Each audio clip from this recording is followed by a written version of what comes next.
Berita terbaru soal perkembangan kasus dugaan pemerasan Nikita Mirzani yang diungkap dari pihak kejaksaan cukup menarik.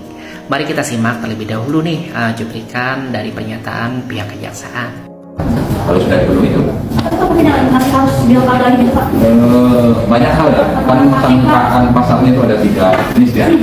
3 itu ada pemerasan, PPE, PPU juga. Nah itu simultan, artinya linear dengan alat-alat bukti yang diajukan di perkara itu harus memenuhi unsur-unsur pasal dimaksud. Tidak bisa misalkan ini terbukti pemerasannya terbukti, kan harus juga pasal yang lain sempurna ya. Kemudian nanti kan tanggung jawabannya kita di depan majelis.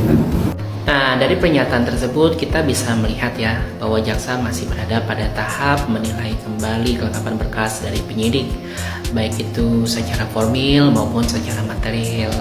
Tentu ini adalah bagian penting dari sistem peradilan pidana, di mana penuntut umum memang harus benar-benar memastikan guys bahwa setiap unsur dari pasal yang disangkakan dapat dibuktikan secara sah dan tentu saja meyakinkan.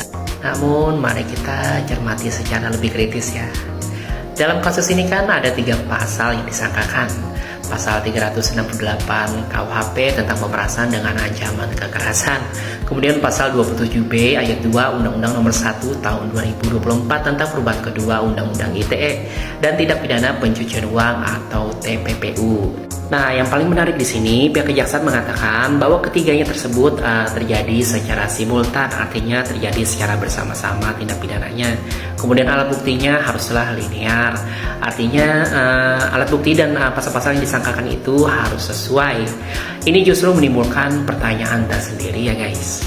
Apakah sejak awal proses penyidikan memang diarahkan secara terstruktur ya untuk menjerat ketiganya secara bersamaan, ataukah ada tumpang tindih penerapan pasal yang sebetulnya bisa disederhanakan?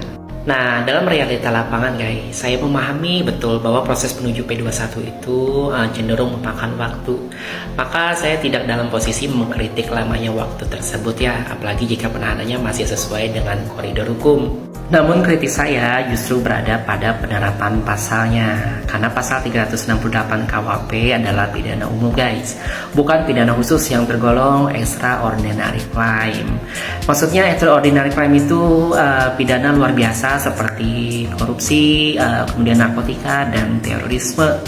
Seharusnya sih tidak memerlukan pembuktian yang serumit itu ya, jika memang unsurnya terpenuhi secara jelas. Jadi guys, sebagai netizen yang mengikuti kasus ini secara seksama, saya justru bertanya-tanya, apakah tepat pemaksaan pasal pemerasan dengan ancaman kekerasan diterapkan dalam perkara ini?